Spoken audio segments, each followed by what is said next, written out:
Mag-asawang sina Rufa May Quinto at Trevor Magallanes, in the process na ang divorce.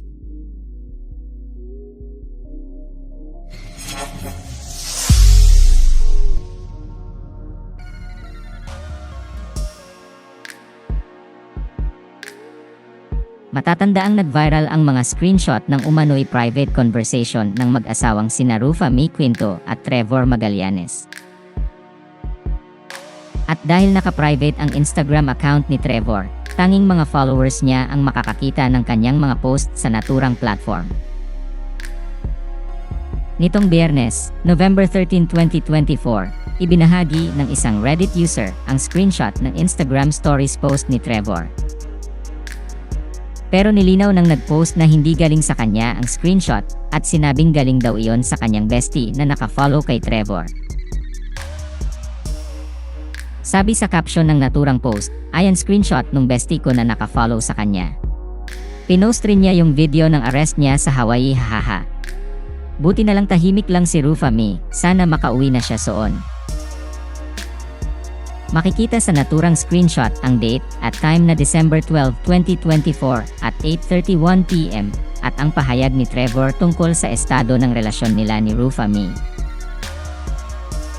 Sa kanyang pahayag, sinabi ni Trevor na hindi na raw niya kaya pang itago ang tungkol sa estado ng relasyon nila ni Rufa May dahil na rin sa mainit na talakayan sa social media. Kasunod nito ay ibinunyag niya na ongoing na raw ang divorce process nila ni Rufa May. Sinabi rin niya na naging show na raw ang kanilang marriage at nagsisisi na raw siya para doon.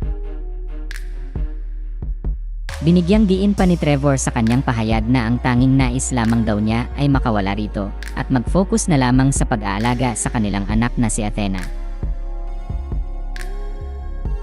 Anya, hey guys, I felt like I need to explain myself based on social media and all that.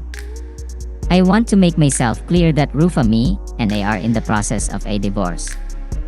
You may be aware, divorce can be very devastating to the children and also the parents. That being said, my marriage has been a show and I am sorry for that. All that matters me at this time is getting through the divorce as best as I can and spending time with Athena. Happy holidays! Sa ngayon ay wala pang kumpirmasyon mula sa kampo ni Rufa May ang tungkol sa estado ng relasyon nila ni Trevor. Nagbigay ng reaksyon ang netizens tungkol sa pahayag na inilabas ni Trevor.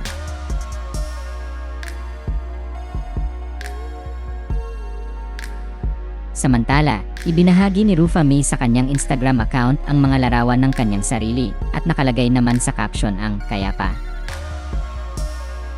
Ito'y sa kabila ng mga mabibigat na pinagdaraanan sa kanyang buhay. Bukod kasi sa umano'y hiwalayan nila ni Trevor, ay mayroon siyang warrant of arrest kaugnay sa pag-endorso niya sa skincare company.